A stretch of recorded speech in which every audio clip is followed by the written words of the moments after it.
Baik. Assalamualaikum warahmatullahi. Bismillahirrahmanirrahim. Alhamdulillahirabbil alamin. Nahmaduhu wa nasta'inuhu wa nastaghfiruh wa na'udzu billahi min syururi anfusina wa sayyiati a'malina. Man yahdihillahu fala mudhillalah wa man yudlilhu fala hadiyalah. Asyhadu an la ilaha illallah wahdahu la syarikalah wa asyhadu anna Muhammadan abduhu wa rasuluh. Allahumma salli ala Muhammad wa ala ali Muhammad kama sallaita ala Ibrahim wa ala ali Ibrahim wa barik ala Muhammad wa ala ali Muhammad kama barakta ala Ibrahim wa ala ali Ibrahim fil alamin innaka Hamidum Majid. Rabbi shrah li sadri wa yassir li amri wahlul 'uqdatam min lisani yafqahu qawli, amma ba'd. Alhamdulillah, kita bersyukur kepada Allah Subhanahu wa taala kerana dapat kita berkumpul lagi, insyaallah menyambung kelas pengajian kita berkenaan dengan fusul fi usul tafsir yang mana kali terakhir kita bincangkan, kita habiskan alhamdulillah berkenaan dengan takrif ikhtilaf tanawwu' dan ikhtilaf tadad, dan takrifan atau pengenalan bagi ikhtilaf yang kepelbagaian atau ikhtilaf yang bertentangan. So, kita kata bahawa itu sebenarnya bila kita bincangkan akhir perbincangan kita berkenaan dengan sumber-sumber tafsir, sumber-sumber tafsir, dan kita sebut berkenaan dengan tafsir salafus salih, tafsir salaf ataupun tafsir bil ma'thur. So kita ada sebutkan berkenaan dengan masalah bila salafus salih mereka berijma' ke atas satu tajuk, mereka setuju dengan satu pendapat, memang kita kena anggap benda itu sebagai marfu' kepada Nabi SAW, sebab ijma' para sahabat adalah hujah, begitu juga para tabi'in selepas mereka. So dengan sebab itu bila perbincangan tersebut timbul, maka dibahaskanlah berkenaan dengan bila bercanggahan pendapat mereka, kenapa percanggahan itu berlaku. Tapi bila kita bincang itu sebenarnya daripada pengenalan diberikan, percanggahan yang ada dalam tafsir sebenarnya majoriti dia macam Syatibi nyatakan dia adalah benda tak khilaf tapi disangka khilaf, sebab kerana orang tak faham berkenaan dengan ikhtilaf tanawwu'. Kerana kita bincang itu ada 4 benda yang Ibn Taymiyah rahimahullah berikan sebagai contoh ataupun bentuk ikhtilaf tanawwu'. Yang ini seorang ahli tafsir itu menggambarkan, semua tafsir tadi menggambarkan mengenai satu makna yang dikehendaki dengan gambaran yang bukan gambaran teman dia. Kemudian tapi menunjukkan pada satu nama satu benda, tapi tidaklah tapi dia bersatu dalam masalah pengertian. Macam tafsiran berkenaan dengan siratal mustaqim. As-siratal mustaqim itu apa? Boleh katakan apa, banyak pendapat kita dengar, tapi bila kita baca balik dia sebenarnya menunjuk pada satu perkara. Yang kedua, bahawa menyebut setiap ahli tafsir tadi nama umum, nama umum, kemudian dengan sebahagian bentuknya di atas contoh macam apa, la tus'aluna yawma idzin 'anin na'im. Na'im tu apa? Ada kata makan, minum, ada kata Islam, ada kata sekian. Semua sekali itu pendapat tu menyebut sebahagian daripada atau contoh daripada nama umum berkenaan. Yang ketiga, memang lafaz tersebut ada lafaz yang berkali-kali ada 2 perkara. Macam apa? Musyarak kan, dia 2, mutawatir dan dia mutawatir ataupun mutaqaribah. Kan satu hampir maksud, satu lagi apa, dia dikongsi sama ada kerana dia mutawatir ataupun dia mustarak lah. Pada asal pasal kita kata itu ada lafaz macam apa,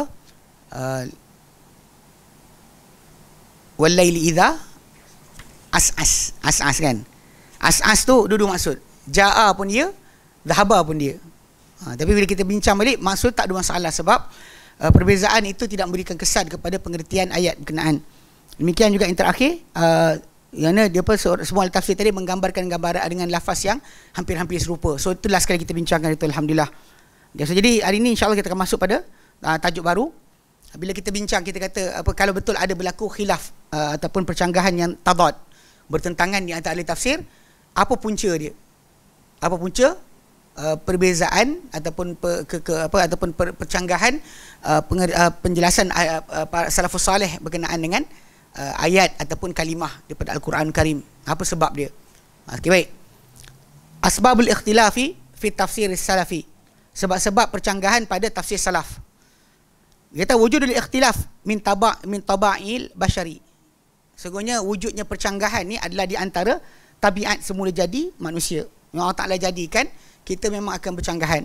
Semua orang akan ada cita rasa masing-masing. Rambut sama hitam, hati lain-lain. Sebab tu juga kalau kita tengokkan masalah apa, cantik tu kan, di mata kita dengan cantik di mata orang lain sama tak sama, berbeza. Kadang bila digambarkan, asyik orang bayangkan apa, kalau kurus tu cantik kan, kita tengok di suapkan macam tu. Tapi pada masyarakat yang tak didedahkan dengan media-media apa macam majalah apa antarabangsa, fashion dan sebagainya, diorang tak nampak macam tu. Macam Mauritania lah, kalau saya tengok satu rencana mengenai Mauritania, di negara dia perempuan yang berisi tu yang cantik, kalau yang tak ada daging tu tak cantik. Kita tengok macam pelik kan, tapi di sisi mereka macam tu. Bahkan ibu-ibu ni kalau nak pastikan anak dia kahwin, kena force feeding, paksa makan. Siap kepit kaki punya anak, letak kayu celah jari kaki anak tu, kepit, suruh minum susu tengah malam, susu unta, nak bagi anak dia berisi. Kalau tak, orang tak kahwin. Tidak. Sebab tu kalau semua nak satu jenis saja, serupa saja. Dan saya adalah orang tak kahwin dengan orang bangsa ni, yang ni tak kahwin dengan bangsa ni. Contoh semua orang nak jumpa Eropah, siapa nak kahwin dengan Afrika? Kalau semua nak Afrika, siapa nak kahwin dengan yang bangsa lain? So basically itu akan sebenarnya kepelbagaian tadi, ataupun di perbezaan cita rasa tu memang biasa, pendapat dan sebagainya. Dan dia kata lan tafanku anhum la tanfaku anhum, yang tidak akan terpisah daripada mereka sentiasa. Wa hum min qadarillahi fihim, dan dia termasuk daripada qadar, ketentuan Allah Taala pada manusia. Tapi ini bukan pula jadi alasan macam saya sebut itu kan, bila jadi kes apa, tok guru pergi kanan, Nabi pergi kiri, Nabi pergi kiri kanan, tok guru pergi kiri kan. Ada ustaz tu dia konon nak mengiyakan juga kata-kata tersebut. Sebab Allah Alam, mungkin dia bengang kot, asyik kena bantai dengan ustaz Salafi. Last sekali dia pun jadi macam datangkan, dia kata para sahabat Nabi bercanggahan, dia kata. Tengok kisah berkenaan dengan Nabi kata jangan solat kecuali di Hudaibiyah, jangan solat asar kecuali di Hudaibiyah. So para sahabat faham macam-macam. So apa salah kita berbeza-beza? Sedangkan para sahabat bercanggahan, lepas tu mereka tengok apa Nabi punya keputusan. Kalau Nabi kata salah dan betul, mereka ikut situ. Kalau Nabi diamkan, maka dia anggaplah benda tak ada masalah untuk A atau B. Bukan keputusan bercanggahan itu bagus. Percanggahan itu adalah tabi'i kita. Memang kita akan bercanggahan. Dia masalahkan ukuran kebenaran itu bukan kerana bercanggah. Faham tak? Asal kita ni manusia, yang bercanggah okey lah. Tak boleh macam tu sebab kita ada panduan. Kalau panduan tidak ada, Nabi tidak ada, yalah kita bolehlah bercanggahan. Kita bolehlah berbeza-beza pendapat. Tapi bila Nabi datang keputusan, macam mana boleh ada manusia tu ada pilihan lain selain pilihan Allah dan juga Rasulnya? Ini pelik sikit lah. Kadang salah faham. Jadi kena faham, bercanggahan itu memang tabi'i kita. Cuma dekat sini bila dalam bab tafsir ni kan, itu akan memberi kesan kepada sebahagian, tapi bukan itu keputusan kita. Faham, pegang tu dulu baik. Pasal memang kita tak boleh nak asingkan, kita akan bercanggahan. Fa fi alsinatihim ikhtilaf, maka dalam lidah-lidah mereka manusia ni bercanggahan. Hatta yang cakap bahasa Melayu pun ada canggah-canggah juga. Pantai Timur punya bahasa, Utara punya bahasa, kan, orang negeri P9 punya bahasa, Johor punya bahasa, kan, Melaka, dia akan ada percanggahan. Tak boleh tak ada percanggahan, memang akan ada. Wa fi alwanihim, pada perbezaan mereka, percanggahan mereka dalam masalah warna. Ada hitam, ada putih, ada kelabu, ada sekian sebagainya. Okey. Wa fi aqaidihim, pada kepercayaan mereka pun. Wa fi afkarin, pemikiran mereka, cara mereka fikir pun akan ada percanggahan. Ila akhir, sampai ke akhirnya kita akan jumpa percanggahan yang banyak. Wal maksud, yang dikendaki anna waqul al-ikhtilafi baina ulamil ummati laysa dhamman alaihim. Bahawa bila kita sebut macam ni, percanggahan di antara para ulama umat ini bukanlah celaan ke atas mereka. Itu basic, kena pegang. Pasal kita tahu bahawa bila kita sebut para ulama tadi dalam tafsir, contoh para sahabat Nabi SAW, mereka orang yang Allah berikan penyaksian berkenaan kebenaran hati mereka. Allah kata fa'ali mama fi qulubihim. Bila mereka berjanji di pohon di pokok Samurah, di berjanji Hudaibiyah tu, Allah kata Allah tahu apa dalam hati mereka. Mana Allah Ta'ala tahu mereka semua benar. Lepas tu lepas Allah Ta'ala turunkan ke atas mereka ketenangan. So basically Allah Ta'ala tahu memang mereka punya keadaan macam tu.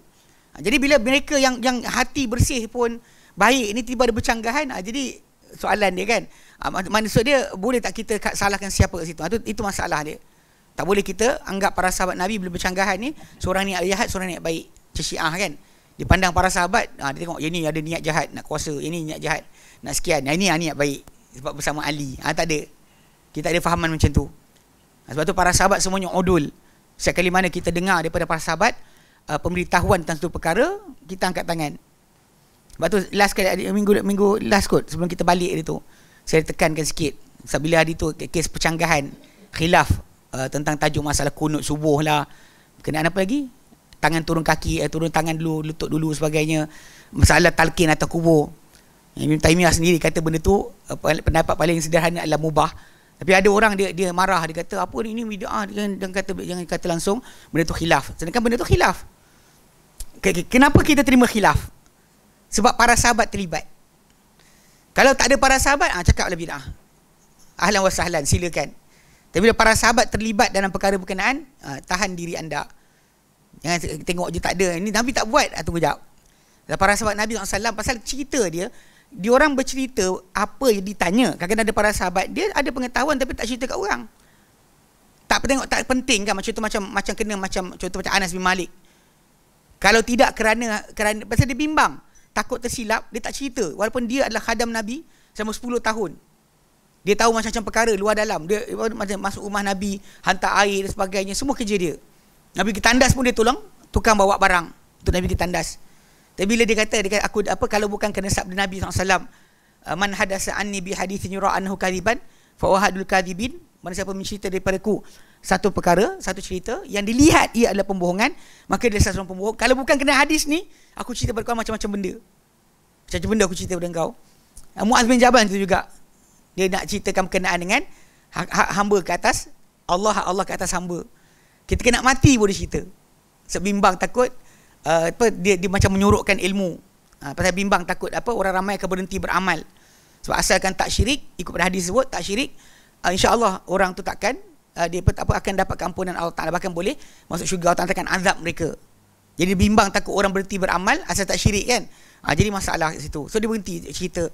So biasanya ada pula kadang separuh hadis-hadis tadi datang dengan persoalan. Bila orang tanya soalan, baru para sahabat cerita. Kalau tidak, lain-lain itu diorang cuma belajar terus daripada mereka. Itu sudut asal, kena jaga-jaga sikit.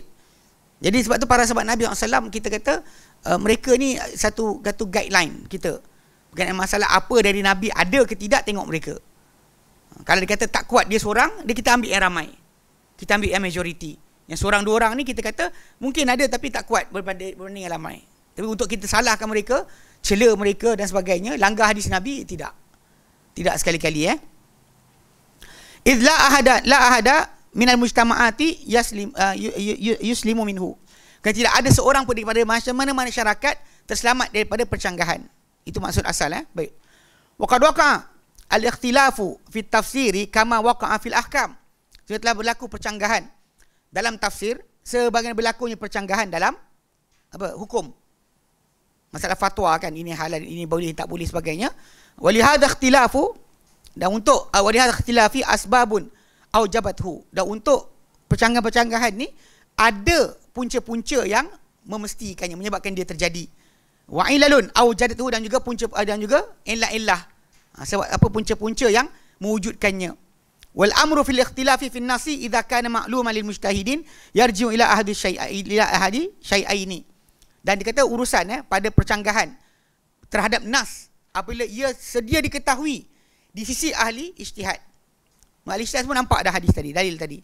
Tapi diorang bercanggah juga, kenapa? Dia akan kembali kepada dua perkara. Salah satu dua perkara. Pertama, al-awwalu ikhtilafu fuhumul mujtahidin minal ulama. Okey. Pertama, percanggahan kefahaman orang-orang berijtihad di kalangan para ulama. Ni terang kejap lagi. Kenapa boleh berbeza pemahaman mereka? Memang manusia ni kan ada yang cerdik, tinggi, pemikiran dia pandai, ada yang kurang pandai sikit. Ada yang lama duduk dengan Nabi, ada kurang duduk ujung hayat Nabi. So benda-benda macam ni kadang-kadang memberi pengaruh kepada masalah fatwa ataupun kata-kata mereka berkenaan dengan tafsir Al-Quran. Sebab mereka berbeza-beza mujtahid ni dari segi kefahaman di kalangan para ulama. Kedua, ayakuna nasu muhtamalan li aktsara min makna. Bahawa berkebarangkalian, nas tu berkebarangkalian untuk lebih satu makna. Pertama, diorang sendiri ahli ijtihad tadi, mujtahid tadi, mereka ada beza kefahaman. Yang kedua adalah nas itu ada kebarangkalian untuk lebih satu makna. Macam mana boleh nanti kita terangkan. Ya, baik. Dia kata fa idzan fal khilafu minhu ma yarji'u ila al-mujtahidi wa minhu ma yarji'u ila an-nassi. Maka kalau macam tu, ya. Percanggahan ada di antaranya kembali kepada mujtahid itu sendiri, dan ada di kalanya ada di antaranya kembali kepada nas yang datang. Keumuman lafaz tersebut. Macam baru ni lelaki siapa? Puasa 6 hari dalam Syawal. Kan kecoh kan? Tapi ada perbincangan min tu apa maksud dia? Min tabaid ke? Min sekian ke dan sebagainya. Lepas tu kemudian masalah kefahaman dia kata man shoma Ramadan mesti cukup 30 hari ke tidak. Dan ada pendapat macam Syekh Utsaimin rahimahullah, dia anggap bahawa selagi tak sempurna puasa Syawal, puasa Ramadan, puasa Syawal tadi tak masuk lagi. Mana orang tu kan kedepankan yang qada tu dulu, barulah puasa yang sunat. Ini jadi berat jugalah setengah orang dengar macam tu kan. Walaupun pihak yang kata tak ada je alasan. Sebab isteri Nabi SAW dan Sahih Muslim, Aisyah nyatakan bahawa mereka dahulu menggantikan puasa Ramadan dalam bulan Sya'ban. So dia ada dua kebarangkalian. A, diorang tak puasa Syawal. Tak puasa sunat Syawal lah. Atau B, diorang kedepankan dulu, kemudian tangguhkan berganti. Itu kan salah satu kebarangkalian itu ada. Sebenarnya kebarangkalian itu ada. Ni kita kata masalah nas tadi ada. Kita panggil apa kebarangkalian kita nak faham tadi. Boleh faham macam tu ke tidak? Okey. Jadi dia kata wa min yarju' ila nas, ada balik pada nas. Ada pada ahli tafsir apa mujtahid itu ada balik pada nas. Okey. Wal muallafat fi asbabil ikhtilafi fi tafsiri najiratun. Dia kata dan karangan-karangan tentang sebab-sebab percanggahan dalam tafsir adalah amat jarang. Jarang sangat kita jumpa kitab yang membincangkan tentang percanggahan tafsir, punca percanggahan mereka. Okey, memang kita panggil apa? Memang sangat jarang. Kebanyakan dalam hukum. Dalam masalah fiqh, usul fiqh, yes, kita akan bincangkan kenapa ahli tafsir ahli fiqh tu bercanggahan pendapat. Kenapa yang ini kata makruh, kenapa yang ini kata haram, tapi yang ini kata sunat, kenapa? Ada akan bincangkan. Lepas tu kita dengar ada usul fiqh, dia ada masalah apa kaedah fiqhiyah di kalangan para ulama mazhab itu sendiri pun berbeza. Cara mereka ambil hukum, cara mereka faham dalil. Dan kadang-kadang dia bergantung kepada apa mereka baca daripada karangan ulama terdahulu tentang fiqh. So dia faham macam mana para ulama tadi faham dalil. Kenapa para ulama faham macam tu? Jadi ini sudut pada kes berkenaan dengan fiqh, ya, betul. Cuma bab tafsir macam dikatakan di sini sangat jarang. Terutama pasal kita tengok salafus soleh sendiri, kebanyakan mereka macam disebutkan perbincangan kita pada permulaan, perbincangan tentang tajuk usul tafsir ni, memang kita sebutkan berkenaan dengan salafus soleh sendiri, ramai yang mengelak daripada masuk di bidang tafsir. Tanya hukum hakam, dia cerita. Dia kan cerita halal haram. Tanya tafsir, dia diam. Sebab takut salah dalam memberitahu tentang firman Allah Subhanahu Wa Taala. Dalam hukum tadi kita akan mungkin berpandu kepada para sahabat punya keputusan. Para sahabat belajar dengan Nabi SAW. So kita boleh dapat hukum. Kemudian kita bilang kes tafsir tadi, terutama pada apa yang para sahabat tak bincangkan. Terutama mereka sini orang Arab. Kalimah tu datang, mereka terus faham. So dia tak bincang lah. Tak ada canggah. Sebab tu bila tak ada percanggahan, dan kita tak ada sebab untuk bahaskan kenapa dia orang bercanggah. Bab berkenaan fiqh, ya. Sebab kadang-kadang Nabi SAW benda Nabi buat. Ada orang tanya saya, dia kata, Ustaz, Nabi kita satu, Quran kita satu, kenapa kita ada percanggahan? Saya kata, bab solat, dia kata. Saya kata, Nabi SAW solat untuk tempoh yang panjang. Maksud dia, kalau kita katakan bahawa Nabi SAW terima arahan solat, bermula daripada sebelum hijrah, katakanlah 3 tahun sebelum hijrah, tahun ke-10 contohnya kan. Lepas tu Nabi solat sampai hijrah tadi 13 tahun. Dan Nabi buat occasion yang berbeza. Di tempat ini, dekat sini. Orang ni nampak apa dia nampak, orang tu nampak apa dia nampak. Tangan tinggi mana, letak mana tangan kan. Semua sekali tu adalah punca untuk kita kata kepelbagaian tadi. Hatta benda yang sama berlaku berkenaan bacaan Quran. Lafaz bacaan Quran tu. Jadi saya kata kerana Nabi sampaikan dalam tempoh yang panjang, buat dalam tempoh yang panjang, maka benda tadi akan berlaku canggahan. Tapi kalau benda buat sekali saja, tak ada canggah. Contoh macam apa? Haji. Nak buat sekali je. So para ulama bab haji ni kan tak ada macam khilaf. Boleh tak wukuf sebelum Arafah? Lepas tak ada. Sekali je. Bilangan tawaf dia tak ada sebarang percanggahan kat itu. Sebab benda tu Nabi buat sekali. Adapun benda yang buat banyak kali ni memang macam itulah keadaan dia. So, apa orang ni nampak kita tak boleh nafikan. Ni nampak kita tak nafikan. Bahkan keluasan benda berkenaan kemudahan bagi umat. Tapi kalau benda Nabi buat sekali saja, contoh saya kata macam haji tak ada beza. Tak ada percanggahan untuk hari kan melontar berbiji batu, tak ada. Macam 9 ke 7, tak ada. Tak ada. Pasal Nabi buat sekali. Perbuatan sekali ni tak dapat kita jumpakan perbezaan-perbezaan. Adapun yang Nabi buat dekat sini ketika perang, ketika tak perang akan timbul perbezaan. Sebab tu saya kata kena faham macam tu. Sebab tu dalam bab hukum para ulama akan boleh terbuka lah. Bab tafsir ni macam dia kata kat sini memang jarang. Sangat jarang. Okey. Wa qad sarada ba'du hadhihi al-asbabi Ibnu Jazzi fi muqaddimat tafsirihi. Dia telah membawakan sebahagian ba'du hadhihi al-asbabi. Sebahagian sebab-sebab ini punca-punca percanggahan ni Ibnu Jazzi dalam muqaddimah tafsir beliau. Dia ada bawakan tentang kenapa percanggahan berlaku. Sikitlah. Kemudian waqad ulifa fi asbab al-ikhtilafi risalatan ilmiyatan bil unwan. Kemudian telah dikarang juga satu dalam sebab-sebab percanggahan satu risalah ilmiah dengan tajuk Ikhtilaf Mufassirin Asbabuhu Atharuhu.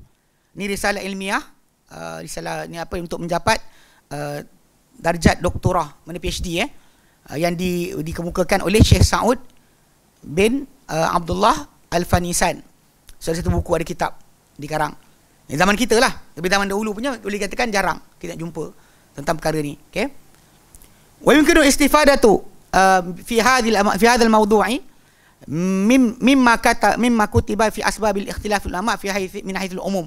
Tapi boleh dikata walaupun kita usaha tafsir ni, bahasa tafsir sendiri kita kata karangan sedikit, tapi boleh kita ambil faedah dalam tajuk ini daripada apa yang ditulis tentang sebab-sebab percanggahan para ulama secara umumnya. Kenapa para ulama bercanggahan? Ini terutama pada masalah hukum lah. Masalah hukum. Di antara buku kalau orang nak tengok antara kitab yang bagus dalam tajuk ni, kitab Bidatul Mujtahid Ibn Rushd Al-Qurtubi. Dia memang buku itu kalau kita lihat dia dia bawakan dalil. Kenapa orang ni kata wajib ni kenapa sekian. Dia bawa kenapa dia akan bincangkan secara detail sebenarnya. So siapa belajar kitab tu dia akan nampak lah kenapa orang bercanggahan, kenapa ulama ni kata boleh ni, kenapa tak boleh. Sebab cara pemikiran mereka ataupun cara kadang-kadang bahkan kaedah fiqhiyah mereka. Kaedah fiqh mereka tak sama. Usul kaedah mereka tak sama. Macam kadang-kadang orang kata macam mazhab Hanafi kan. Bila sering orang kata mazhab Hanafi ni kuat pakai akal. Jawapannya salah sebenarnya. Mazhab Hanafi sebenarnya dia kuat pakai hadis dhaif. Bagi dia kalau hadis dhaif ada akal, hadis dhaif tu akan dikedepankan berbanding akal. Lepas tu ada satu tajuk lah yang agak pelik berkaitan dengan solat minum air. Pasal hadis tu dhaif. Tengah-tengah ada solat, kita dapat imam kita kan. Kita ada air sebelah. A minum, B ikut mazhab Hanafi boleh.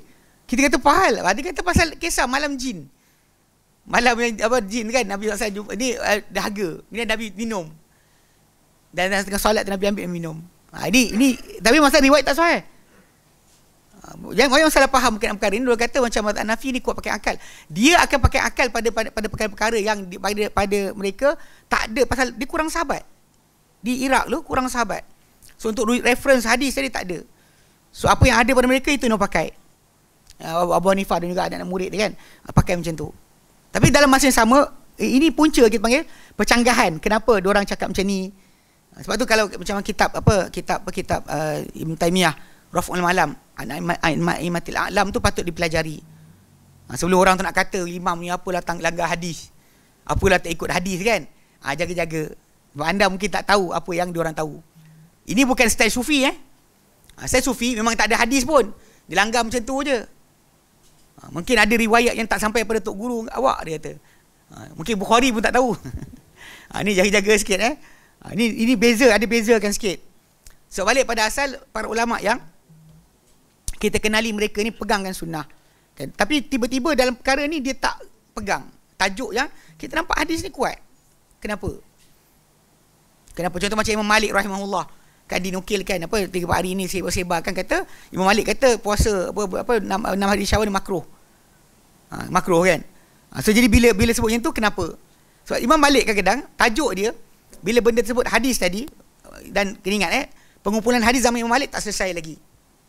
Zaman dia masih lagi hadis kan, pasal bila para sahabat Nabi tinggal tempat berbeza-beza di Syam, di Mesir sebagainya kan. Imam Malik tinggal di Madinah saja. Dia tak keluar. So, jadi bila dia tak keluar kat sana, tempat lain, mungkin ada hadis yang tak sampai pada dia. Kena pegang macam tu. Jadi bila dia keluarkan pendapat, dia lebih kuat tengok apa amalan penduduk Madinah. Bahkan bagi dia, amalan penduduk Madinah ni adalah hujah yang mesti dipakai oleh semua. Tapi Laith bin Sa'ad jawab balik pada dia. Bila dia tulis surat antara risalah Imam Malik kepada Laith bin Sa'ad, menasihatkan berkenaan masalah kena wajib ikut penduduk Madinah. Laith bin Sa'ad jawab balik lah. Antara alasan Laith bin Sa'ad kata, kerana para sahabat Nabi berserakan. Lepas Nabi wafat, kan, lepas penaklukan jajahan yang besar, para sahabat tinggal di Syam, tinggal di Iraq, tinggal di Yaman, tinggal di banyak tempat negara luar. So jadi ilmu Nabi SAW mungkin kat sana pun ada, sana pun ada. So untuk kata bahawa semua penduduk Madinah saja tak ada, itu masalah besar, dia kata. Dia orang bahaskan lah dari tajuk tersebut. So kadang-kadang benda macam ni pun punca percanggahan.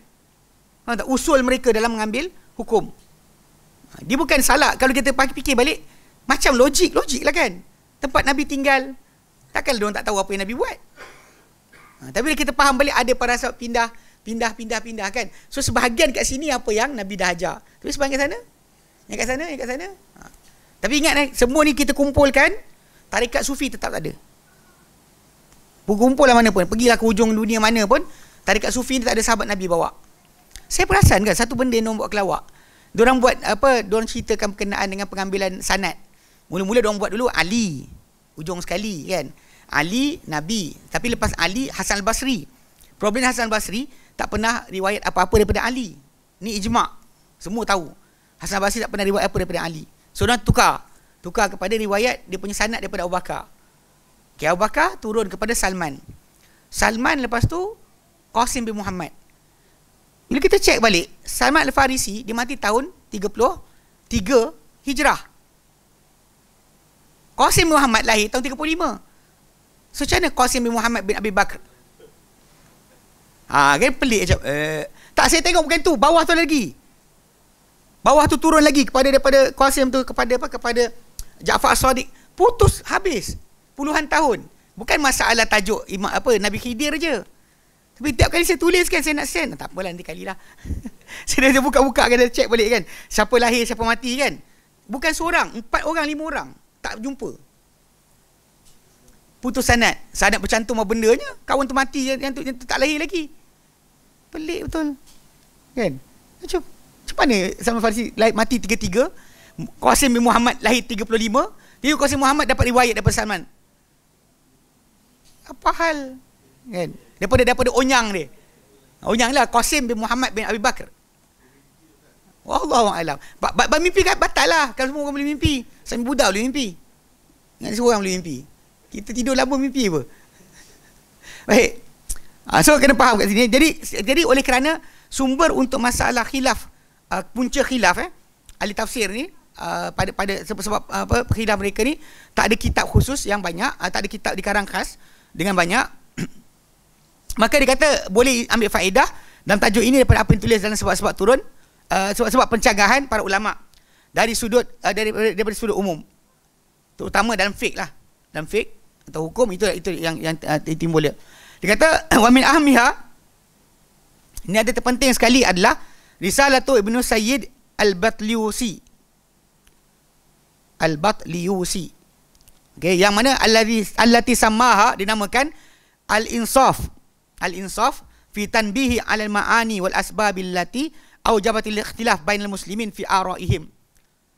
Bersifat insaf, sifat sederhana pada memperingatkan mengenai pengertian-pengertian dan juga punca-punca yang memastikan percanggahan di antara orang Islam pada pendapat-pendapat mereka.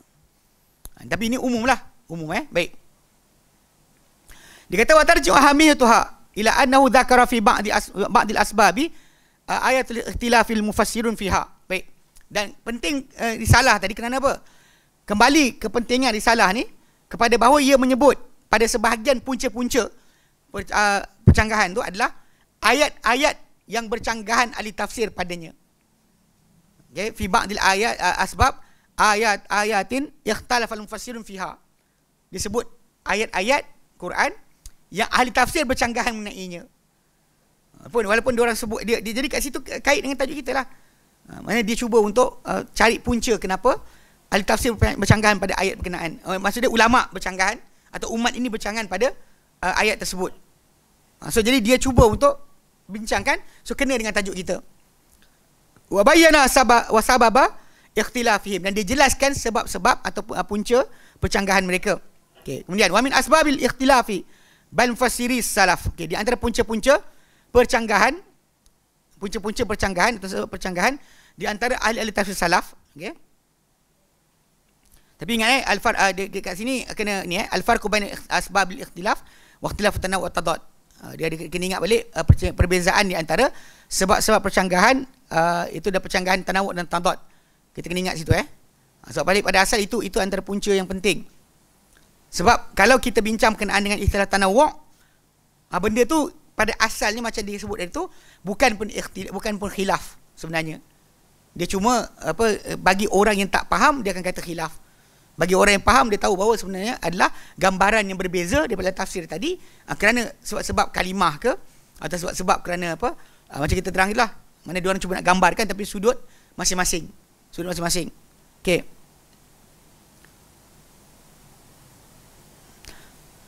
So dia kata dalam tajuk tu fi asbabil ikhtilaf yakunul bahsu an sababil mujibu li wuqu'il khilaf ikhtilaf bainal mufassirin. Dia pada kajian yang berkenaan dengan sebab-sebab percanggahan yang menjadi kajian mengenai punca yang memastikan berlakunya percanggahan di antara tafsir. Adapun apa ada percanggahan yang pelbagai dan bertentangan, fa yakul bahsu an naw'i hadzal ikhtilaf min haitsu tanawwuhi aw tadadudihi. Maka jadi kajian berkenaan dengan bentuk khilaf tadi dari segi masalah kepelbagaian atau pertentangan dan kebarangkalian berpendapat dengan semua pendapat tadi ataupun dia bermacam-macam maksud ataupun dengan salah satu saja dengan kita tarjihkan di atas bahawa dia pertentangan. So kalau dia kata ada pertentangan, yes, kita akan tarjihkan, tapi kalau tidak kita anggap tak ada. Okey. So kat sini diterangkan, tapi ini sekali akan masuk sikit kepada ikhtilaf tanawu' yang kita bincangkan, sebahagian kat sini akan disebut balik. Akan disebut semula. Sebab hari itu kita bincangkan berkenaan dengan bentuk-bentuk percanggahan.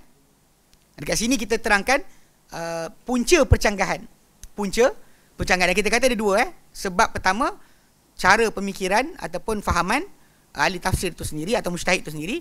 Kedua adalah kerana kalimah atau nas itu tadi. Berkebarangkalian lebih daripada satu maksud. Okey, pertama. Dia kata al-ishtirak, perkongsian.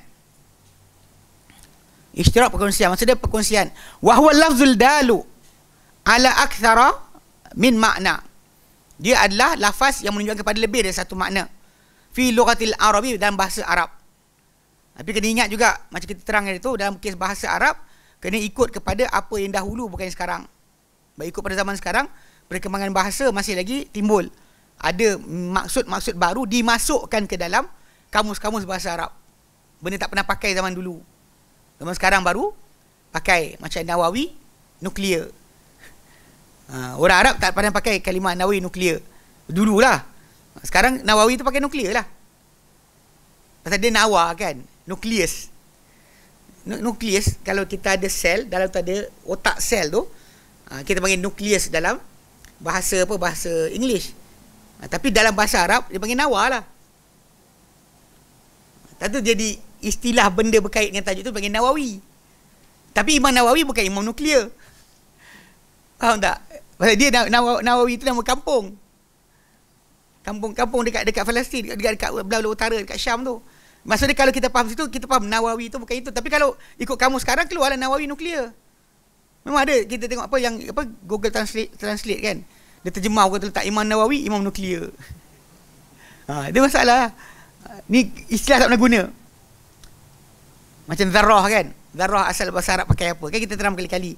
Zarrah dalam bahasa Arab asal dia adalah semut kecil yang berwarna merah yang merayap di badan tak dirasakan langsung.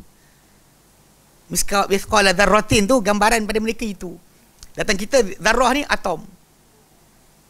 Kita atom lagi kecil. Kan atom tu ni kecil. Kan macam molekul air tu dan dia ada atom.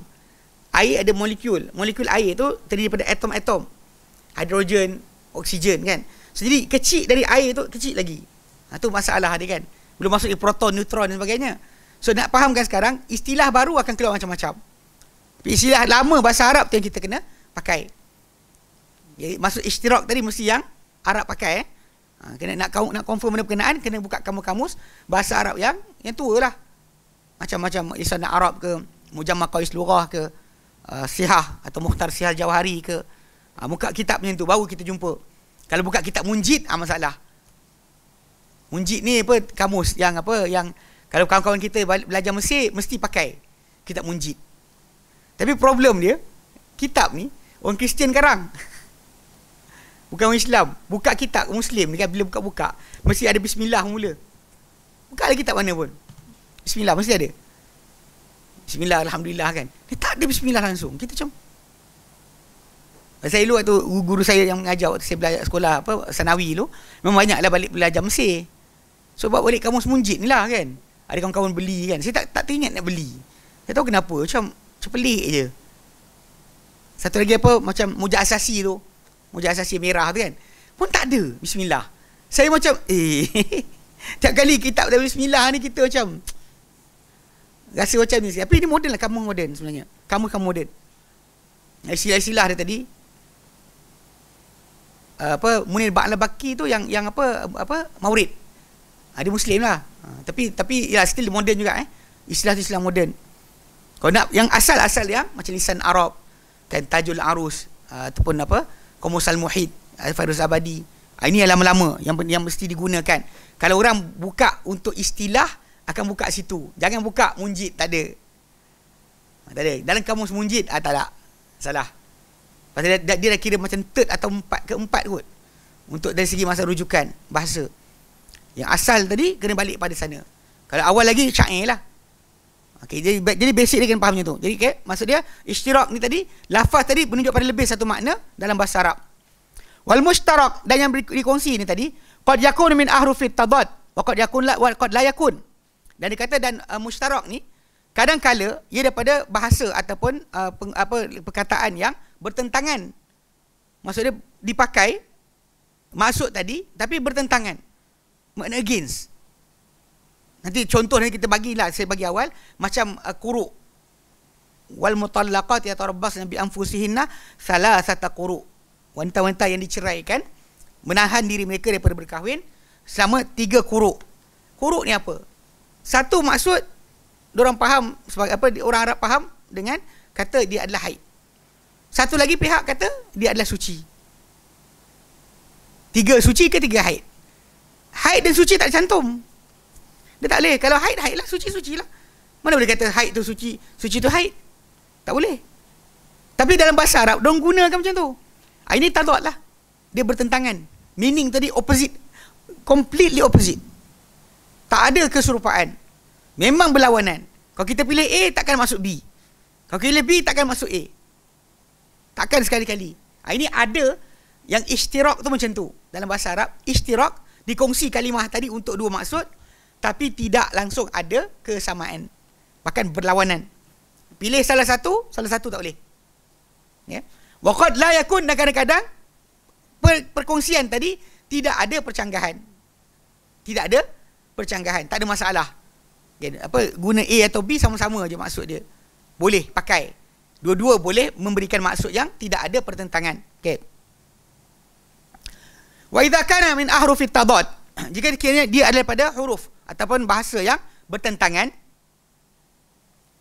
faqad yajuzul hamlul ayati 'ala al-ma'nayain mutadadain, maka barangkali kadang-kadang boleh untuk kita bawakan ayat daripada 2 makna tadi yang bertentangan. Tak ada masalah, boleh. Contoh macam tadi apa? Wal laili idza as'as. Datang pergi tak ada hal. Kita kata datang ke pergi? Tak ada hal. Macam kita katakan Allah sumpah dengan makhluknya. Apa saja makhluk Allah Ta'ala ada, dia sumpah. Kalau dia sumpah dengan malam ketika datang atau malam ketika pergi, dua-dua besar. Dua-dua hebat. Tak ada siapa boleh mengawal malam dan siang. Cuma baru ni lah ada. anak saudara kan. Dia apa dia kata apa? Dia kata dia nak halau Ramadan pergi. Dia budak ni autism sikit. Jadi cakap yang tu, dia budak-budak kan cakap lepas. Lepas tu tak suka dah Ramadan. Kan dia cakap itu. Tapi bila hari raya tu kan, papa Ramadan lari sebab dia halau ke? dia rasa bersalah. Kenapa tak ada Ramadan dah? Nak solat pula. Dia tapi hari yang dia apa, dia tengah apa bad mood tu, cakap macam tu. Contoh kan. Okey. Tapi bila kita faham, saya kata dia cakap dengan saya kata macam ni. Tak adanya awak boleh alihkan matahari datang atau pergi. Bulan takkan bergerak kerana kuasa awak. Dia takut. Bukan awak menyebabkan Ramadan pergi. Bukan. Dia takut dia menyebabkan Ramadan hilang. Dia waktu time marah tu cakap. Ni contoh lah kan. Tapi benda ni pasal benda besar. Matahari terbenam atau terbit, tidak ada siapa boleh kawal. Itu yang hujah Ibrahim AS pakai kepada raja yang kata boleh buat segala benda, hidupkan matikan. Ya, dekat ujung tu bila raja kata ana huyi wa umit, aku hidup dan matikan, Ibrahim kata apa? Fa inna Allah ya'ti bisyamsil masyriq fa'ti biha minal maghrib. Allah datangkan matahari daripada timur, kau datangkan dari barat. Terdiam terus. Ini contoh. Jadi bila datang pergi matahari tadi, tak ada masalah, Allah tak sumpah ke mana-mana. Walaupun tadad as-asa pergi, as-asa datang, dia against.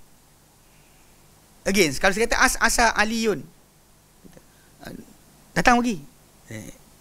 Mana-mana lah. Mana boleh mana-mana. Faham tak? Ali as-asa. Datang pergi. Salah satu je. Tapi ketika dalam ayat tadi, macam dia kata boleh kadang-kadang, maksud bertentangan, tapi pakai serentak tak ada masalah. Either one kita pakai, tak merosakkan makna pun. Okay? Wa yakunani bimasabati tafsiraini lil ayati. Dan jadilah dua-dua maksud tadi, yang bertentangan tadi, dengan kedudukan tafsiran, dua tafsiran bagi ayat tersebut. Wa yakunu hadha idza ikhtalafa al-mahal. Dan ini berlaku apabila bercanggahan akan kedudukan tempat tadi kan, kedudukan tadi bercanggahan, maka kita boleh pakai dua sekali, tak ada masalah. Maksud dia tak ada jadi mustahil pun. Boleh dipakai dua-dua sekali dan maksud dia betul. Okey. Tapi kedua, waqad yamtani'u hamlul ayati alaihima ma'an. Tapi kadang-kadang akan terhalang membawakan atau ditanggungkan ayat atau dibawakan ayat ke atas dua-dua maksud tadi serentak. Ni kes kuruk tadi. Yang saya sebut kuruk tadi kan. Tak boleh. Either one. Bawa salah satu, kalau maksud A tak maksud B. Maksud B tak maksud A. Okey? Wa yalzamu minal qawli bi ahadihima dia kata wa yulzamu minal qawli bi ahadihima nafyul akhari. Dan dimestikan daripada kita cakap salah satu di antara keduanya menafikan satu lagi. Bila kita kata kuruk tu apa? Suci, dia bukan haid. Bila kita kata kuruk tu haid, dia bukan suci. Completely against. Tak boleh pilih, tak kena pilih salah satu. Okey. Sekarang dia bentangkan. Walaupun saya sebut ulang tadi lah, benda tu dalam contoh ada, tapi pasal kita bincang saja kalimah, orang dah blur. Dah macam apa benda ni kan. So kita bagi sebut. Tapi dalam contoh ni dia bagi balik. Okey, ulang balik dalam contoh ni, tengok balik. Minta air. Terima kasih. Okey. Jangan lari. Yang kan insiden. Baik. Wa ilaikal amthilatu, dan kepada anda dibentangkan contoh-contoh. Pertama, okey. Pertama A, hamzah. Minal mushtarakil mutadadi alladhi yajuzu hamlul ayati ala ma'nayaini al-mutadadaini. Okey, dia kata di antara perkongsian mushtarak yang bertentangan, yang harus untuk dibawakan ayat ke atas dua-dua maksudnya yang bertentangan. Wa yakunani bimathabat tafsirain lil ayati, dan dua-dua akan jadi pada kedudukan dua tafsir bagi ayat tersebut. Lafzu as-asa, lafaz as-asa fi qaulihi ta'ala, firman Allah Subhanahu wa taala dalam surah Al-Lail, dalam surah At-Takwir ayat 17. At-Takwir ayat ke-17. Jazakallahu khair.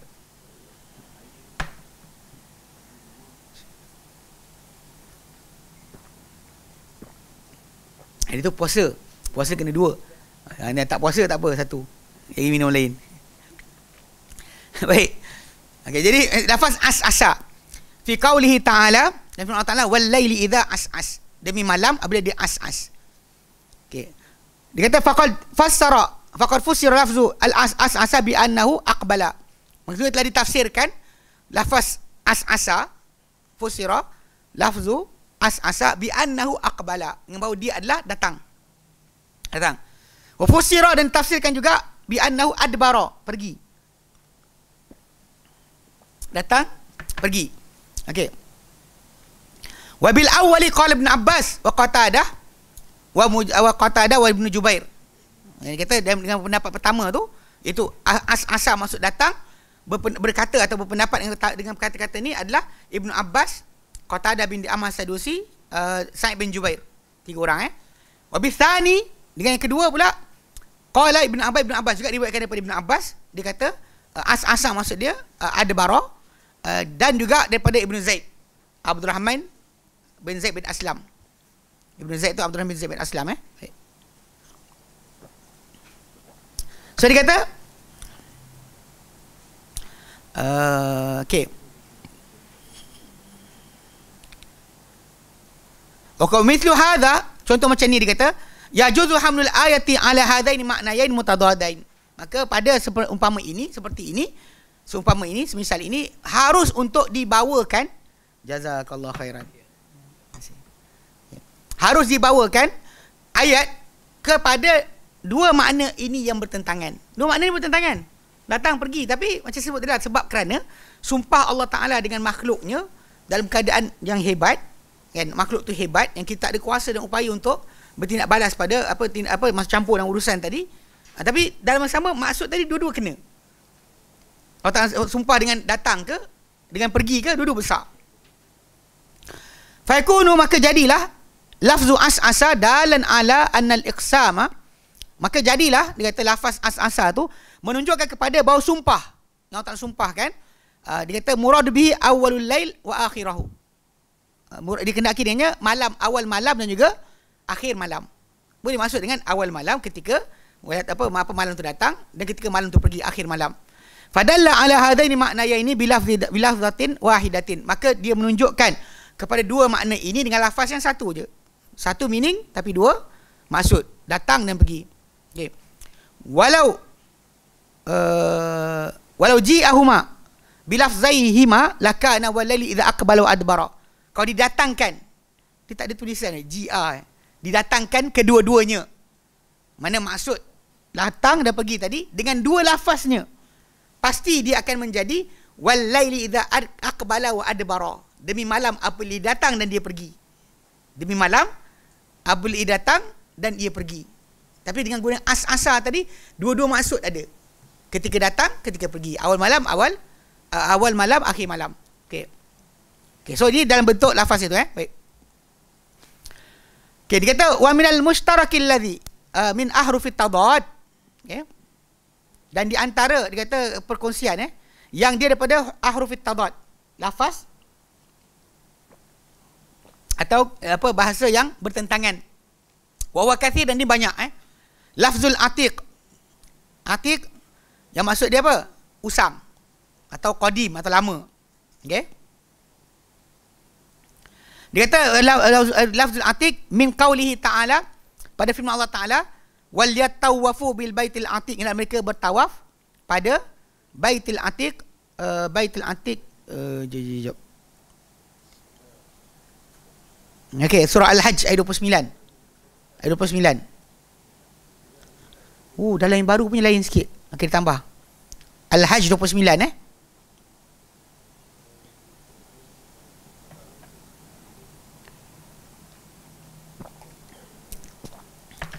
Dia kata hendaklah mereka bertawaf di Baitul Atiq, itu Kaabah lah. Cuma Atiq tu maksud dia apa? Okey. Faqilah dikatakan Atiq tu bermakna qadim, lama. Dia kalau istilah Inggeris ancient. Ancient ni ada maksud banyak tau. Kalau kita ancient kan maksud usang kan. Macam tua. Tua usang. Purba. Lebih kurang kot. Kadang-kadang usang kan tak elok bunyi kan. Kalimah ancient tadi macam sedap sikit kan. Okay, sekarang dengar. Jadi dikatakan atik dengan maksud qadim. Dan dia ini wahwa, yang kata qadim ni wahwa qaulul Hasan Basri wa Ibn Zaid, Abdurrahman bin Zaid bin Aslam. Dia kata pendapat pertama. Waqila, dia kata juga al-atik al-mu'tiq minal jababirah. Atik tu maksudnya yang bebas. Yang rumah yang atik bukan usang, tapi rumah yang bebas. Bebas apa? Al-mu'taq, yang dibebaskan, minal jababirati, daripada golongan pembesar-pembesar yang bengis, yang sombong. Golongan pembesar yang sombong dan bengis, dibebaskan rumah daripada itu. Maka sebenarnya memang dahulunya orang-orang musyrikin Mekah pun, pada zaman Nabi, tak ada siapa claim rumah tu rumah dia. Tak ada siapa claim. Jahat mana pun sekali mereka, tetap Baitullah tu tidak akan mereka claim untuk diri mereka sendiri. Tetap terbiar pada hak milik Allah Ta'ala. Tak ada siapa claim. Walaupun dengan diorang silih berganti, bertukar-tukar dengan perangai macam-macam, tapi tak pernah diorang claim Kaabah tu milik mereka. Bahkan ada keluarga pun yang datang kata ini Kaabah kami punya. So ini yang maksud bebas atau merdeka, terbebas daripada jababirah. Bi'ama'na dengan makna annahu muharrarun. Dia dengan makna dia adalah terbebas. La yamlikuhu ahadun. Tak memiliki Baitullah ni sesiapa pun. Wabihi qala Mujahid. Dengan pendapat ni berkata Mujahid bin Jabr, Ibn Abbas, Qatadah bin Di'amah As-Sawsi dan Zubair. Dan Ibnu Zubair. Abdullah bin Zubair. Okey, dia kata hadza mimma yajuzu hamlul ayati ala ma'nain. Ini pun termasuk di antara apa yang boleh kita bawakan ayat pada dua maksud tadi. A boleh, B boleh. Tak ada masalah. Kalau nak katakan atik itu usang, lama, tua, pasal apa, macam balik pada ayat Allah Ta'ala nyatakan inna awal baitin wudi'an linnas lallati bi Bakkah mubarakan. Mana yang rumah pertama diletakkan untuk ibadat tu adalah di lembah yang diberkati itu Kaabah ni. Di lembah Bakkah kan. Mubarakan. Jadi dia nak kita fahamkan bahawa kalau sebutkan dia paling awal pun dia betul. Tapi nak kata dia tak dimiliki pun macam tu juga.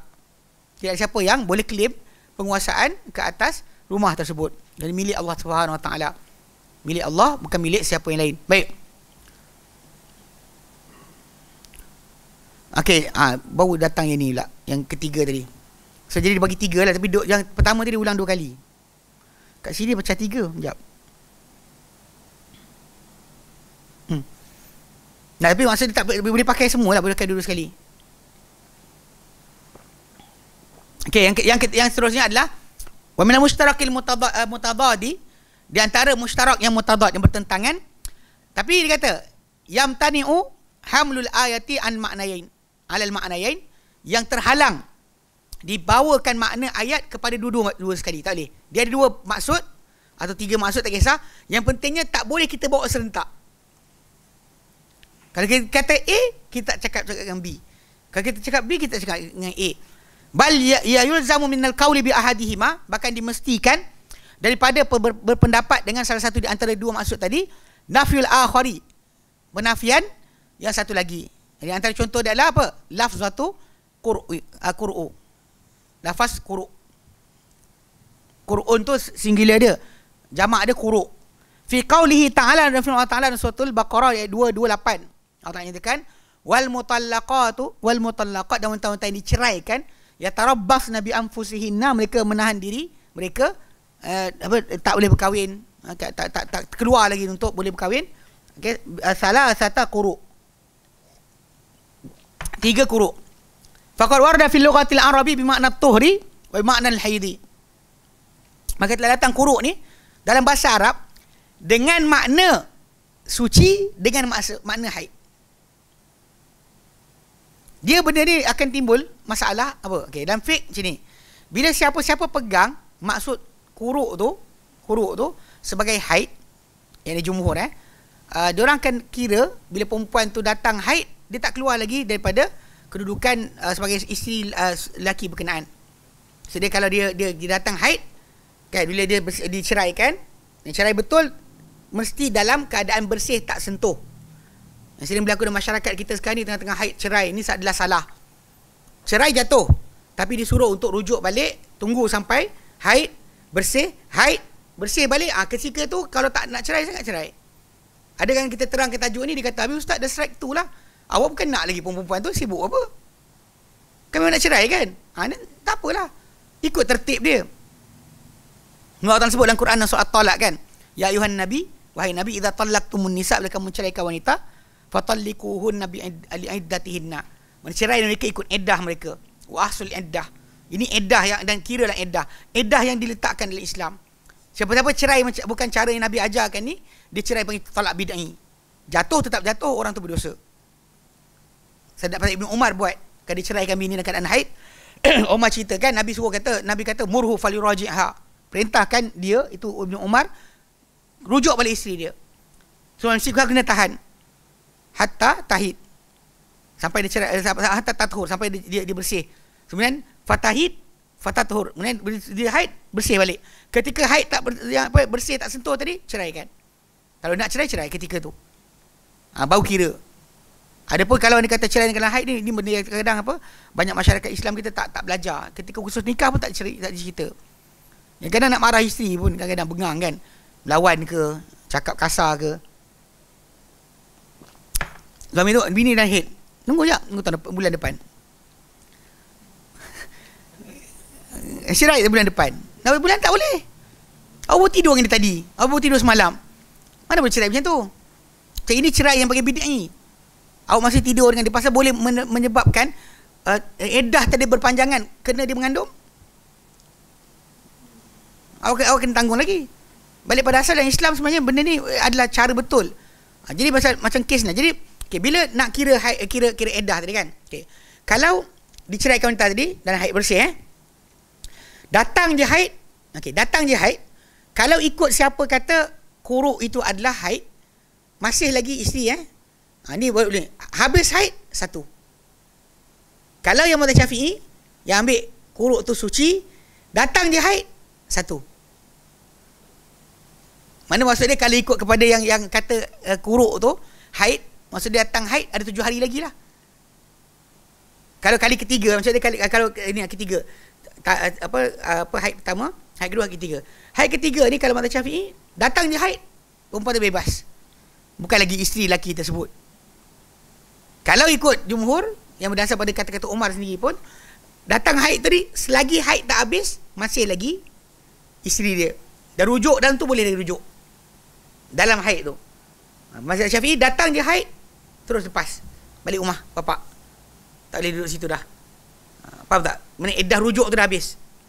Jadi maksud dia bila beza penggunaan kalimah tadi, dia memberikan kesan pada masalah pilih apa mulanya atau berakhirnya ataupun perkiraan iddah tu. Nak jadi dengan haid ke dengan suci. So jadi mazhab Syafi'i suci tu kan, datang je haid, habis suci, so satulah kan. Lepas tu habis haid, datang pula suci, habis suci baru dua. Lepas tu datang haid ketiga, habis jatuh ketiga, habis suci ketiga, habis lah. Tapi kalau yang lain berdasar pada kuruk tu sebagai haid, datang haid tu belum lagi. Satu, dua, okay. Habis haid, satu. Datang haid kedua, belum lagi. Masih lagi. Habis haid kedua, dua. Datang haid ketiga, dalam haid tu masih lagi isteri. Tamat je haid tersebut, tiga. Tu beza, kena faham. Apa jadi dengan pilih mana maksud. Mana maksud dengan jumhur tadi akan jadi banyak nama sikit lah peluang untuk berfikir semula. Kalau mazhab Syafi'i datang je haid keluar balik. Baik. So pendapat pertama yang dia kata suci tu, dia kata ruwiyal ma'nal awwalu, diriwayatkan makna yang pertama an Zaid bin Sabit, Ibnu Umar, Abdullah bin Umar, Aisyah Az-Zuhri. Ibnu Syah Az-Zuhri So 4. Kemudian waruyal ma'nal athaniyu, diriwayatkan makna kedua pula an Umar, daripada Umar, wa Ali bin Abi Thalib, Ibnu Mas'ud, Allah bin Mas'ud, Abu Musa Asy'ari, Ubadah bin As-Samit, Abu Darda, Ikrimah, Ad-Dhahhak, sampai Abu Darda lah, Ikrimah, Ad-Dhahhak, Sufyan Tsauri dan As-Suddi, itu semua tabi'in. Sampai Sufyan Tsauri tabi'in. Jadi maksudnya kalau ikut situ, yang ni ramai lagi lah yang katakan haid ni lagi ramai sebenarnya. Yang tadi 3 orang. 4 orang, 3 sahabat, satu tabi'in. Ya ini ada berapa orang sahabat kan, ramai kan. Saya kata jumhur tadi. So basically memang kita kata pada segi asasnya banyak orang menguatkan tajuk quru' ni sebagai haid. Ala kulli hal, pilihan mana satu pun tak ada masalah. So kita ikut pada apa yang dipilih kerajaan. Kalau kerajaan Malaysia pilih pendapat suci sebagai penentu, dan datang je haid, terkeluarlah perempuan tersebut daripada, kalau kali ketiga datang haid, terkeluar wanita itu daripada hubungan suami isteri dengan lelaki berkenaan. Tak boleh rujuk dah. Nak kahwin balik, akad baru, mahar baru, redha perempuan. Adapun dalam ketika masih lagi iddah, boleh rujuk bila-bila masa sahaja. Bila masa sahaja boleh rujuk. Tapi kalau kata ikut yang jumhur, lagi datang haid tadi, belum lagi. Masih lagi dalam keadaan boleh rujuk. Itu beza dia. Baik. Jadi contoh ni memang jelas lah. Kalimah quru' tak boleh kongsi. Kita faham kalimah tu lawan. Berbeza asal tadi. Berbeza masalah yang awal tadi kalimah atik tadi. Yang dia berbeza maksud, berlainan maksud atau berlawanan. Tadi pertama tadi berlawanan. Datang pergi. Yang kedua tadi dia bukan berlawanan, dia berbeza. Maksud A, maksud B. Tapi dalam masa yang sama boleh pakai serentak. Kita boleh pakai serentak. Tapi yang ini tak boleh pakai serentak. Awak pilih salah satu. Awak pilih A, awak tak boleh cakap B. Awak kata quru' tu suci, awak tak kata haid. Sebab haid suci tak sama. Haid dalam sebulan tu dalam 6 hari atau 7 hari saja. Yang normal. Suci tu ada 21 hari kot, lebih kurang kan? Lebih kurang 21 hari lah lebih kurang. Kemudian jadi dia bukan masa yang serupa. Masa yang serupa bukan masa yang serupa. Tak disamakan langsung. Okey. Dia kata wa fi hadzal mithali. Dan contoh yang terakhir ni, yumtana'u hamlul ayati, disekat atau dihalang. Yumtana'u kot. Hamlul ayati disekat atau dihalang, membawakan ayat alal maknayain ma'an. Kata dua maksud tu serentak. Tak boleh. Salah satu je. Okey. Li'anal qawla bi ahadihima yastalzimu nafyil akhari. Kerana berpendapat dengan salah satu di antara dua maksud tadi memestikan menafikan satu lagi. Fal matlubu minal mar'ati an tatarabbasa. Maka yang dituntut daripada wanita tadi hendaklah tunggu. Imma salasata taharin atau salasa hayat. Sama ada dia kena tunggu 3 kali suci atau 3 kali haid. Ulang balik Yang 3 kali suci mazhab Syafi'i pegang, yang jumhur kata 3 kali haid. Beza dia macam saya terangkan tadi. Faham So konsep ni dia tak boleh gabung. Tapi punca inilah yang kenapa percanggahan daripada ahli tafsir. Sebab kalimah tu ada maksud yang bertentangan. Cuma kadang-kadang bertentangan tadi kita boleh pakai dua-dua serentak. Tapi ada yang bertentangan tadi tak boleh pakai langsung serentak. Kena pilih salah satu. Sebab tu ada para ulama tarjihkanlah pula. Okey, tarjihkan pula mana satu yang dimaksudkan oleh ayat tadi. Ikut dalam satu hadis yang hasan, Nabi kata kalian tinggal pada hari-hari akra'ikunna. Kalian tinggal pada hari-hari quru' kalian. Itu hari haid kalian, tak solat dan sebagainya. So, bila gunakan itu, maksud dia ada lebih kuat kepada maksud yang kedua lah, berbanding yang pertama itu suci. Maksud haid itu lebih kuat. Ala kulli hal, kita pasal kalau kita kata haid tadi, dia dapat signifikan kiraan dia kan. Kita tahu jumlah dia tertentu. Adapun kalau suci tadi kan kita boleh kata jumlah dia panjang sangat. Panjang kan. Suci 21 hari, 7 hari haid. Kemudian suci 21 hari, 7 hari haid. Itu kaedah biasa kiraan. Yang kadang-kadang kena tahu siapa jadi bapa kan, siapa yang apa? Suami ke kena faham tajuk ni, kiraan tadi.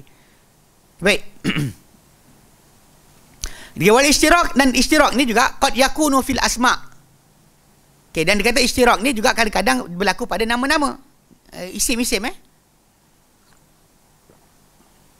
kal qaswarah yang kita bincang itu, ka'annahum humur mustanfirah farrat min qaswarah. Seolah-olah mereka ni macam keledai bertempiaran lari daripada qaswarah tu apa? Kita qaswarah lil asadi war rami. Seperti kalimah qaswarah digunakan untuk singa dan juga pemanah atau pemburu. Wassarim kan, lin nahar wal lail fa asbat kasarim, dan jadilah kebun ni dalam surah al-qalam. Mana bila datangnya api dari langit ke kebun keluarga berkenaan, yang diorang bapak dia mati, kalau kita baca tafsir, bapak dia mati, bapak dia suka bersedekah, anak-anak dapat, anak-anak kerekut. Dan bapak-bapak lepaskan je kan, anak-anak tiba-tiba dah bercadang tak nak bagi bersedekah. So diorang pun sibuk nak pergi tuai kebun diorang dalam keadaan awal pagi. Jangan sampai orang miskin datang. Lalu Allah Taala pun turunkan kepada kebun diorang satu api dari langit bakar semua.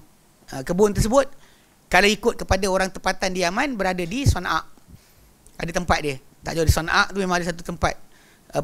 Pokok-pokok, batu-batu kawasan semua hitam. Macam kena bakar. Sekarang itu boleh pergi tengok. Sekarang tak boleh lah. Macam sekarang ni masalah Houthi, Syiah duk jaga, payah juga. Nampak macam abang kita di Jambang kentahan. Dia tak boleh tengok janggut-janggut kan. Siapa tak ada janggut takut boleh kot. Tapi tempat tu kebun tu ada. Kebun yang panggil kebun yang dibakar. Nah, diorang ketika tu, jadi bila datang tu fa'at bahat kasarim. Jadi kebun tu kasarim. Sarim tu apa? Dia kalimah sarim ni lin nahar wal lail. Digunakan untuk siang dan malam. Kalimah sarim boleh pakai siang, boleh pakai malam. Apa jadi pada kebun mereka kan? Jadi terbakar kan, cerah ataupun jadi malam, jadi gelap, hitam macam malam. Fa'as bahat kasarim. So sarim tu digunakan untuk A atau B. So jadi ini dua kalimah dipakai lah.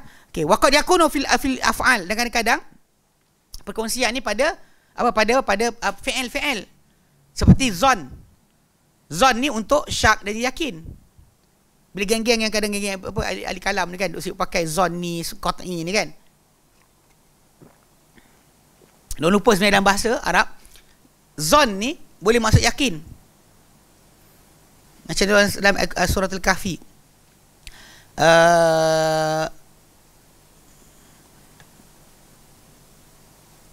Wara'al mujrimuna an-nara fazannu annahum muwaqi'uha wa lam yajidu anha masrifa. Wara'al mujrimuna an-nara, ayat surah Al-Kahfi ayat 50. Apa entah?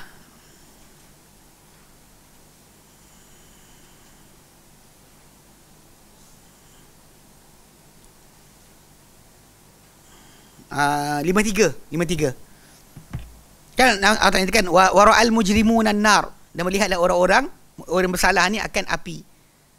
Itu api neraka. Fazannu annahum waqi'uha. Lalu mereka bukan rasa, bukan was-was. Mereka apa? Yakin. Annahum waqi'uha, mereka pasti akan kena jatuh ke dalam neraka tadi. Walam yajidu anha masrifa, mereka tak dapati daripadanya sebarang pengalih. Tak ada apa yang boleh mengalihkan mereka daripada perkara tersebut. Jelaslah kat situ kalimah tu dipakai oleh dalam bahasa Arab, tapi bila guna istilah dalam konsep kefahaman dan sebagainya, dia asingkan. Dia kata macam ni, yakin 100%. Bila sebut syak 50-50. Bila sebut waham, berat tak percaya, tak percaya 75, percaya 25. Zon ni percaya 75, tak percaya 25. Berat kepada percaya daripada tak percaya. Ini istilah yang kemudian lah. Walaupun dalam Quran Karim zon tadi tak semesti maksud sangka, rasa. Ada tempat di mana maksud dengan sangka atau rasa. Ada tempat datang maksud yakin. Dalam Quran pakai dua-dua. Sebab tu bila kita kata zonni qat'i ni kan, yang kita pakai ini zonni ni qat'i, itu bukan cara betul dalam kita beramal dengan dalil. So, balik pada asal, sebab kita berdalil tadi bukan untuk kita untuk tolak. Kalau ada dalil tu datang, kita cari pula jalan untuk tak pakai. Terutama kadang-kadang separuh orang tu kan, dia kata hadis ni zonni je, tak qat'i. Apa maksud dia? Mana hadis boleh langgar, Quran tak langgar, dia kata. Bagaimana ada ayat-ayat kita keluar macam tapi ini hadis je kan ustaz? Kita macam apa? Ini hadis je, bukan Quran kan? Kita bagi hukum, kita terang hukum kat dia. Dia kata ini hadis je kan, bukan Quran kan? Kita apa dia? Ulang balik. Mudah kita dah bunyi suara macam kan.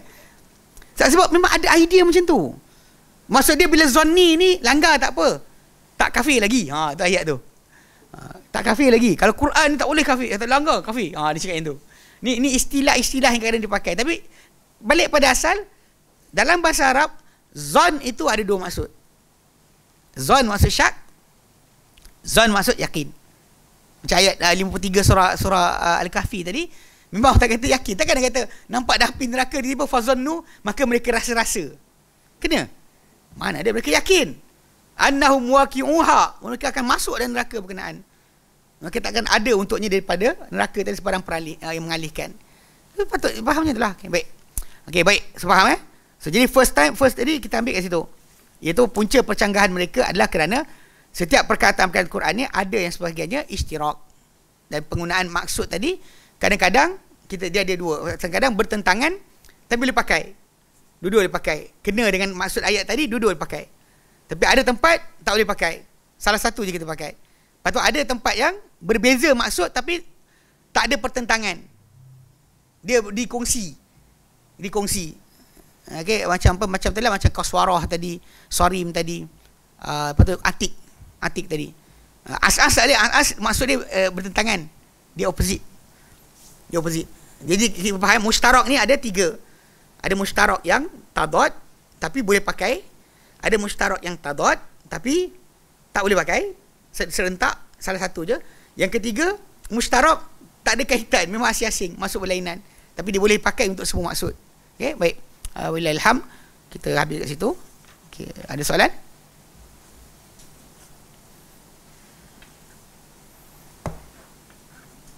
Ada soalan tulis? Ajar. Artis. Assalamualaikum Ustaz. Boleh tak jelaskan macam mana pelaksanaan haji bagi perempuan yang tiada mahram? Jazakumullah khairan. Okey. Kalau perempuan tak ada mahram, haji ikutkan sebenarnya. Tuan-tuan buka Mazhab Syafi'i yang boleh kan musafir tanpa mahram ketika nak buat benda wajib. Bahkan dalam tajuk musafir safar tanpa mahram untuk wanita, dalam kitab fiqh tuan-tuan akan jumpa dalam kitab haji. Untuk wanita yang nak pergi haji yang tak ada mahram tapi ada sekumpulan wanita dipercayai. Dia pakai dalil hadis yang tentang Nabi kata kepada Adi bin Hatim. Nabi kata kalau kau hidup, kau akan nampak tiga perkara ni. Antara Nabi sebut pada dia yang kau akan nampak adalah kalau nyawa kau panjang, kau akan nampak seorang wanita daripada Iraq tu pergi musafir, pergi tunaikan haji, tak takut apa-apa kecuali Allah Taala. Ketika tu memang dia tanyalah mana pergi perompak-perompak daripada Mudar yang biasa rompak orang sebagainya kan. Dia terkejut jugalah. Tapi memang dia kata nampak dah. Dia sempat nampak wanita tu datang, aman, bertukarnya aman negara dunia ni sampaikan boleh musafir. Ni sebenarnya wanita musafir zaman kita sekarang ni start daripada zaman Nabi lah. Lepas Islam tersebar. Sebelum dari itu keluar-keluar tu yang cerita cowboy. Tu cowboy perempuan datang kan, perompak datang angkat baju kan. Faham tak? Perasan tak? Kisah zaman Melayu, zaman dahulu perempuan yang jalan apa jadi? Mana ada orang biarkan? Entah tepi jalan, piwi kacau kan. Hanya lepas Islam datang berhenti sebenarnya benda-benda ni. Jadi memang dapat lah. Jadi ada para ulama kata hadis tadi untuk cerita berkenaan dengan tanda akhir zaman. Lepas Nabi datang, Islam datang, apa jadi? Tapi ada kata kat situ Nabi tak terangkan hukum halal atau haram wanita tu musafir. So dia pakai itulah dalil bahawa wanita tu boleh musafir tanpa mahram untuk pergi haji. Okey. Tapi sekarang ni masalah tajuk dia dalam mazhab Syafi'i pun memang dibenarkan untuk perkara itu. Tapi dengan syarat haji wajib, bukan haji sunat.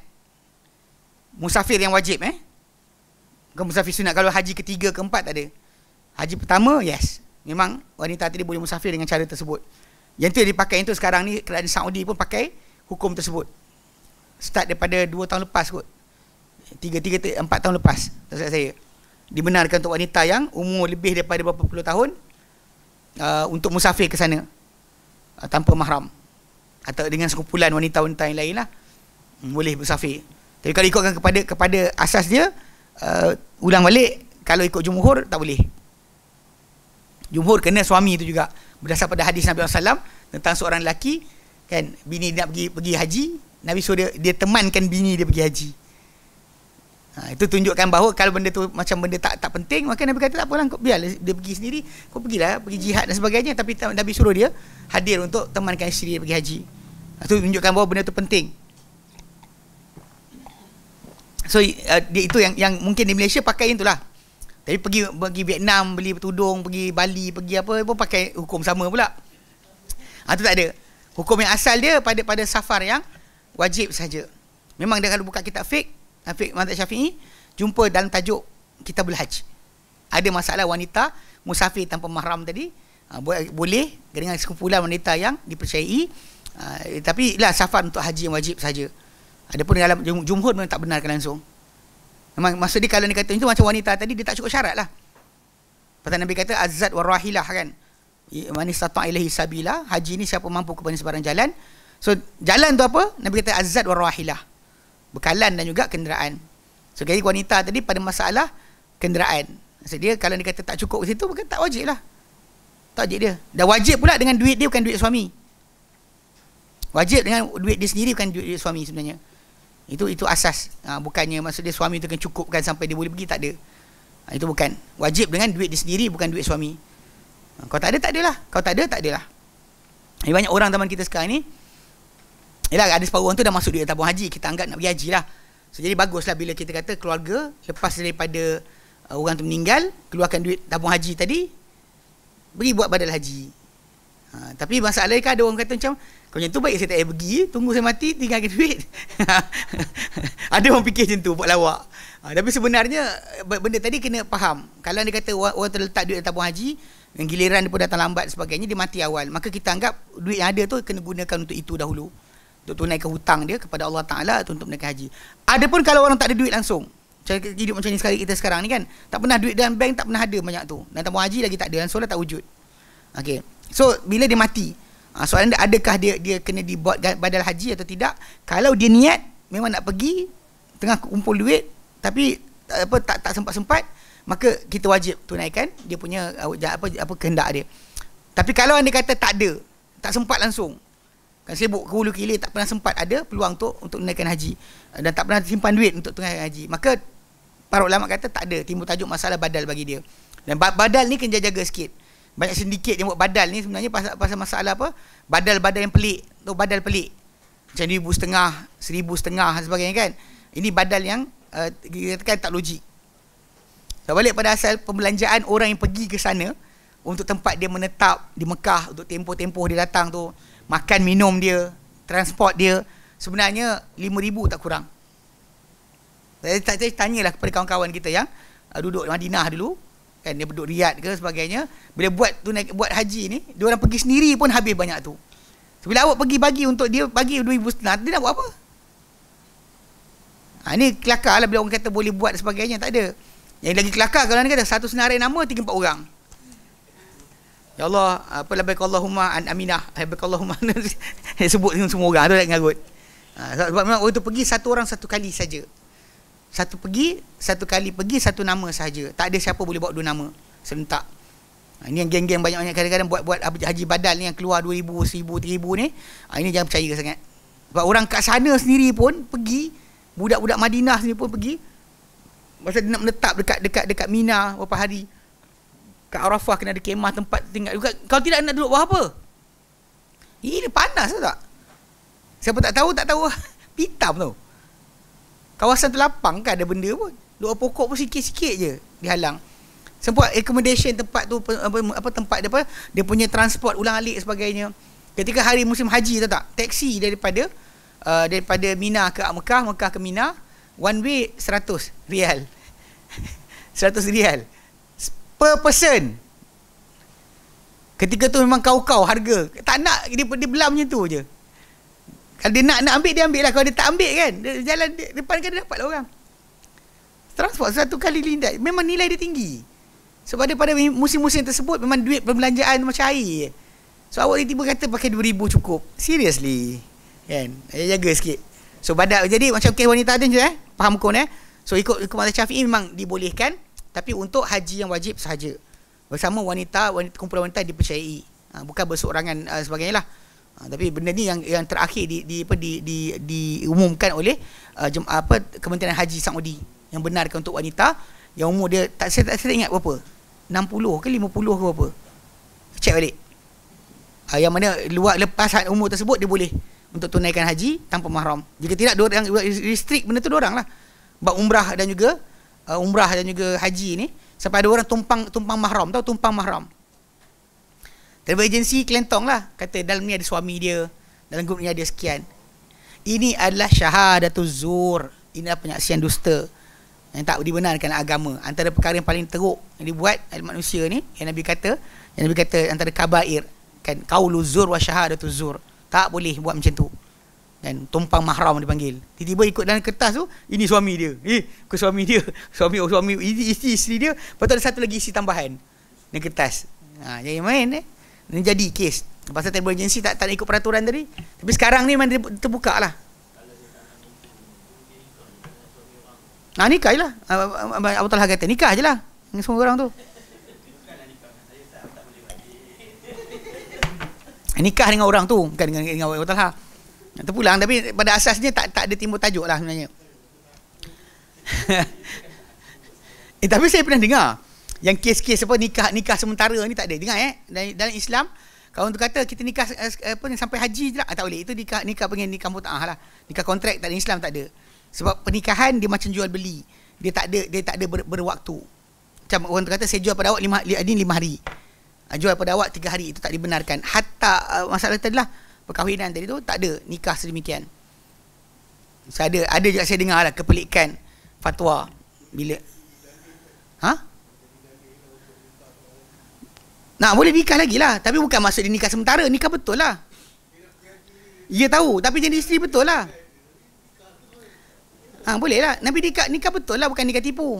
Bukan nikah lepas balik haji nanti cerai balik, tak boleh. Okay, tak boleh. Nikah betul lah. Wallahu alam. Tapi benda ni macam kadang-kadang saya dengar lah, ada orang dia jadikan apa perkara macam ni macam alasan. Contoh macam dia kata apa? Dia kata katakanlah orang tu ada anak angkat tak jadi mahram dia. Lalu tinggal dalam rumah. Lepas tu nak buat macam mana? Dia makin besar. Anak angkat tu perempuan, dia lelaki. So apa jadi? Dia kata nikah. Tapi jangan buat hubungan. Cerita benda ni kan. Dia kisah benar. Saya dengar orang ngadu kat saya. Ada ustaz yang cakap macam tu. Dia tu untuk menghalalkan tinggal dalam serumah. Pasal perkahwinan ni bukan benda sementara. Bahkan tak ada syarat. Nikah tapi jangan sentuh. Dia panggil isteri angkat, panggil. Dia ada anak angkat, isteri angkat. Tak tahu Cina, bukan Cina buta. Ni Melayu buta. Pelik. Dia kata masa dia untuk supaya anak angkat tadi boleh tinggal dengan bapa angkat tadi yang tak dapat disusukan dan sebagainya. Maka dia ni lah masalah bujang tu masalah dia. Yang ambil yang kadang-kadang artis-artis ni kan, ambil anak angkat perempuan sebagainya. Saya soalan dia nak macam mana hubungan dengan budak tu? Nak hubungan macam mana dengan budak tu? Nak halal tang mana untuk budak tu membesar dengan dia? Kalau yang perempuan boleh lelaki, yang lelaki boleh perempuan. Masalahnya kalau jumpa, kadang-kadang dia ambil anak angkat tak tahu mak, macam mana?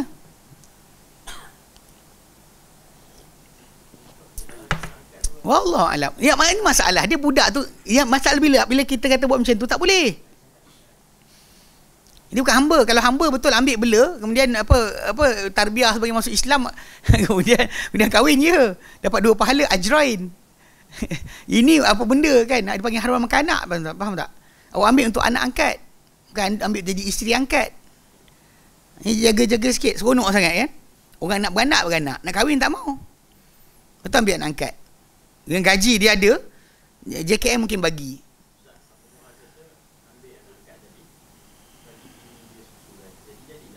Umur berapa? Kalau betul baby lagi tak ada masalah. Baby lagi banyak kita cari. Tak ada isteri kita tak ada, anak saudara kita boleh cusu kan. Dia di pangkat cucu saudara kita. Pasal anak saudara kita haram kita kahwin, anak dia haram kita kahwin. Anak kakak kita, anak abang kita kan, dia tak ada kahwin. Anak kakak kita ada isteri kan, isteri dia susu kan, pun jadi haram untuk kita. Itu mudah, tak ada masalah. Kalau kecil lagi, bawah 2 tahun. Ini ambil dah besar. Dah besar sini ha. Dia jaga sikit tapi memang kepelikan bab fatwa ni jumpa Itu yang kata Abu Talha kata apa, akad nikah tu kan untuk boleh pergi haji. Saya tak pelik kalau ada orang buat. Ada orang tawarkan Akak nak pergi ni, akak pergi dengan dia, tapi akak nikah lah. Nanti lepas balik nanti cerai pula. Ini adalah nikah yang haram. Nikah bukan untuk itu. Saya tak pelik kalau yang kes tadi keluar cerita, akad nikah apa, akad nikah dengan anak angkat untuk haruskan tinggal dalam rumah. Macam mana? Ini jaga sikit Baik. Wallahu a'lam. Kita berhenti sini. Sama-sama kemudian. Wassallallahu ala Muhammadin sallam alhamdulillah rabbil alamin. Assalamualaikum warahmatullahi wabarakatuh.